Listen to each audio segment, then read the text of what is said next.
Hello, welcome back to week 4 of my personal challenge to document everything I make per week this year. I had a very productive week this week as far as making things, and I also got housework done too, so doubly productive. I try to keep my creative projects at a level where basically, it's like when you're a kid and if you get your chores done, then you can go have fun. And so my creative projects are my going and having fun once I've done my housekeeping and child rearing duties for the day, and then nap time comes and I can have a little bit of time to do things, or in the evening when my husband's home, or on weekends I'll be able to take a little bit of time to sew some projects. And this week I was able to get lots of time. So the first couple projects I did was making a couple tank tops, one for myself, which I'm wearing here, nice dark blue, just standard racerback tank top, and then a white one for my girls. I got a little bit adventurous with theirs, and I used some fabric paint to trace a picture of Belle from Beauty and the Beast, which is one of their favorite characters. They've seen a limited amount of movies, but Belle is one of them, and she has become their favorite. Anytime something is yellow, it's like Belle's dress, and anytime something's blue, it's like the Beast's pants or cape. So they're excited about this. It fits them really well. It's a little bit short, which I didn't adjust the pattern at all. Future ones I'll make a little bit longer. My girls are long and skinny little string beans, so it's not surprising. I'm not shocked, but the pattern was super simple, very easy to assemble, and I'm really pleased with how it fits, and I'll definitely be making more of those, maybe with just minor alterations, just so that they suit my tastes for myself, and then just making sure that they're long enough for my girls as they keep growing taller. And then the other sewing that I did, I made a couple skirts. The first skirt, I used a Simplicity pattern that I picked up at the thrift store. That's one of my favorite places to find patterns. I've got this one. I didn't have any plans in mind for it, but I liked the basic style. This shows the pants here. I made the skirt and I used the waistband from the pants. It has a drawstring, which I wanted the benefit of a drawstring so that I can adjust how big or small the waistline is depending on where I am at weight gain, weight loss, pregnancy, not being pregnant. I wanted to have a little bit of wiggle room there. And then I also the other reason I really like the drawstring is my youngest is 10 months old and he's learning how to walk, which means he's always reaching and grabbing hold of things to pull himself up to stand. And if I'm nearby, it's going to be my clothes that he's grabbing hold of. And so if you have an elastic, stretchy waistband, things might suddenly drop, which is not good. So a nice sturdy waist belt was a requirement for me in making a skirt. And so I used some sturdy cotton taping here, and I really like how the pattern turned out. I just made it in a simple cotton shirting that I had on hand. This version is no adjustments. I just cut straight what the pattern had. So it's basically a wearable toile, just kind of a test to make sure that that the pattern fits, which it does. I really like how it fits. It's casual. It has this nice hemline. It's a little bit longer in the back and has curves that come up and meet at the side, which gives it a little bit of a sporty feel, adds to that casual effect. The sides of the skirt go straight down, which I do like. That also adds to the casual, just hanging around vibe. And then the pockets are a must on skirts. I love useful skirts that have pockets. These ones I just did what the pattern had asked for, and they are a little bit small. My hands just fit then they're okay. But trying to put my phone in here, the corner pokes out here, which I would rather have my phone completely in there, and also have room for keys or whatever else I need to throw in my pockets quickly. If I can avoid carrying a purse outside, then I do, which means I need big pockets when I have 3 kids because, yeah, normal women's clothing pockets do not accommodate the contents of a diaper bag. So this was my first version of it. My second version, I enlarged the pockets and made them 2 inches deeper and 2 inches wider, and that turned out to be the perfect combo, big enough for my hands. I can rest my hands and my fingertips comfortably touch the bottom of the pockets when I put my hands in them. My phone is completely covered and is secure in there. It's not going to fall out, which is perfect. The other fabric I chose for the second one also has a little bit of stretch to it widthwise, which is perfect since, as I said, it does have a very straight silhouette. It means that when you're going upstairs, my legs, because I take a little bit of a longer stride maybe, I come right to the edge of the hem width, circumference on this blue skirt, and so if you go up the stairs fast, it kind of feels like, oh no, am I going to bust the seam if I move too quickly, because I come up hard against the full width of the skirt.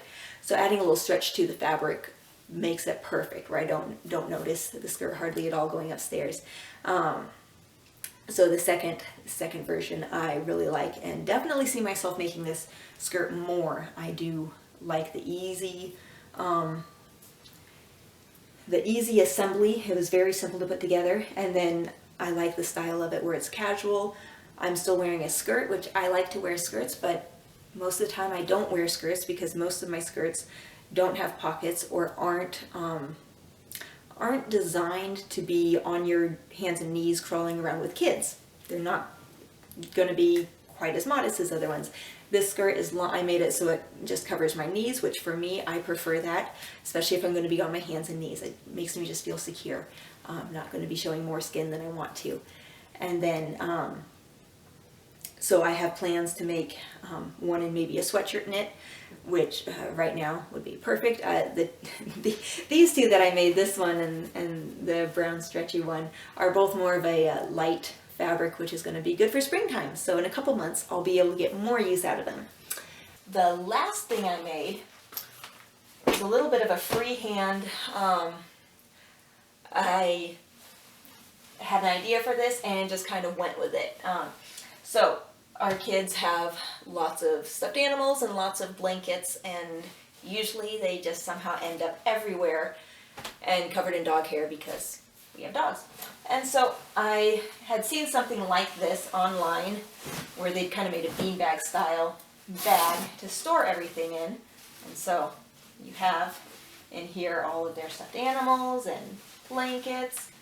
And so I just took, basically how I chose to make my pattern is I took an old sheet and threw everything, all the stuffed animals and blankets in the center of it, and tied it up into a bundle, and then kind of just took measurements around, figured out how wide the circumference was, how tall it was, and just kind of did some basic math from that to decide how I was going to put I just used darts to bring in the circle, so cut a large circle and then use darts. And then I used another old sheet that we had that was worn out and not useful on a bed, but had enough good fabric in it that I could sew with, so I just used that for the lining. And then the outer fabric is a utility fabric that I had picked up at Fabric Mart last year. It was on sale for, I want to say like $2 a yard or something, so I grabbed like a yard or two of that, and it was an end of the bolt deal, so they gave me an extra like half yard, which was cool. And so this is the first time I've used that. And then the zipper is also one that I picked up from Fabric Mart in a big. So one of the things I really like about this project is that it encourages me to finish my projects by making a video each week documenting what I've made. I have to have a finished project to do that with, and one of my bad habits is to start something and not finish it, and usually I don't finish it because I don't feel like I can do it perfectly. I can't make it look as good as I wanted it to look. which it's important to have things look good and to do your best on a project, but at the same time, perfection isn't always the goal. And especially like for my clothes or my clothes for my kids, I want something that's usable, looks good, but it doesn't have to be professionally tailored to the point where you look at it and you don't see a single flaw. If it holds together and doesn't fall apart in the laundry, and when the kids are running around outside or I, go out in public, people aren't staring and going, did she make her clothes? Does she know how to sew? So long as it's, they look like clothes, I think it's a success.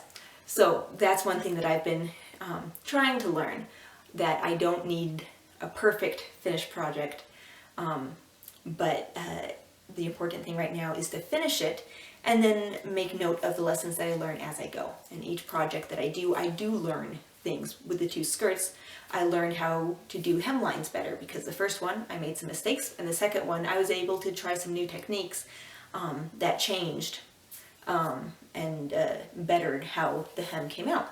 And so that I wouldn't have learned those new techniques if I hadn't done the first one and come across those hurdles and actually finished it, rather than getting to a point where I went, ooh, I don't know if I know how to do this, I'm going to hold off.